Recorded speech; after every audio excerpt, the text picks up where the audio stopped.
Association ഒക്കെ ഉണ്ടായിട്ടും എന്തിനാടാ വീണ്ടും വീണ്ടും ഞങ്ങളെ ഇങ്ങനെ കുത്തുന്നേ? അത് പിന്നെ ഞങ്ങൾ എപ്പോ കുത്താൻ വന്നാലും നിങ്ങൾ ഇങ്ങനെ കൈയടിച്ച് പ്രോത്സാഹിപ്പിക്കുമല്ലേ? അത് ശരിയാ. അല്ല, സാധാരണ പെൺകൊതുകളല്ലേ ബ്ലഡ് കുടിക്കുന്നത്? പിന്നെ നിനക്കെന്താ എന്റെ ബ്ലഡിന്റെ ആവശ്യം?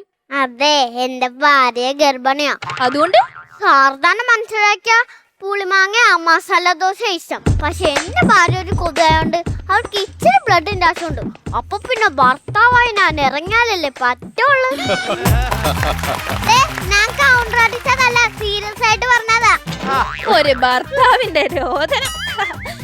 അല്ല, അങ്ങനെ നിനക്ക് എന്റെ ബ്ലഡ് കുടിക്കണോന്നാണെങ്കിലേ നീ പോയിട്ട് ഒരാഴ്ച കഴിഞ്ഞിട്ട് വന്നാ മതി. അതങ്ങ് പള്ളി പോയി പറഞ്ഞാ മതി. അതെന്താ? ഒരു കൊതിനെ 1-2 ആഴ്ച ആയുസുള്ളൂ. അയ്യോ, എന്തു പറ്റി? എനിക്കിന്ന് 2 ആഴ്ച തികയും. ഞാൻ മരിക്കാൻ പോന്നു. അയ്യോ അമ്മേ. ചത്തുപോയാ? ജീവിതത്തിൽ ആദ്യമായിട്ട് ഒരു കൊതുക് എന്നോട് സംസാരിച്ചത്. എന്നാലും അവൻ ഈ ഗതി വന്നല്ല. അവന് ഇത്തിരി ചോരയല്ലേ ചോദിച്ചുള്ളൂ, അല്ലാതെ എന്റെ വീടൊന്നും ചോദിച്ചില്ലല്ലോ. അതങ്ങ് കൊടുത്താ മതിയായിരുന്നു. എന്നാലും അവൻ മരിച്ചു പോയല്ലോ.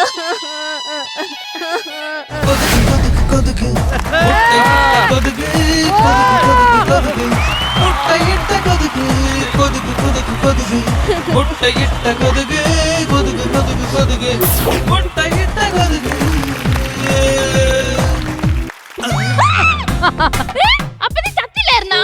ഞാൻ ആദ്യം ഒരു കാര്യം പറഞ്ഞതാ. സെലിബ്രിറ്റിയിൽ മാത്രം കടിക്കുന്ന ഒരു സെലിബ്രിറ്റി കൊതുകാണെന്ന്. അതുകൊണ്ട് സെലിബ്രിറ്റികൾക്ക് ഒരിക്കലും മരണമില്ല, ജീവിക്കുന്നു. നിങ്ങളിലൂടെ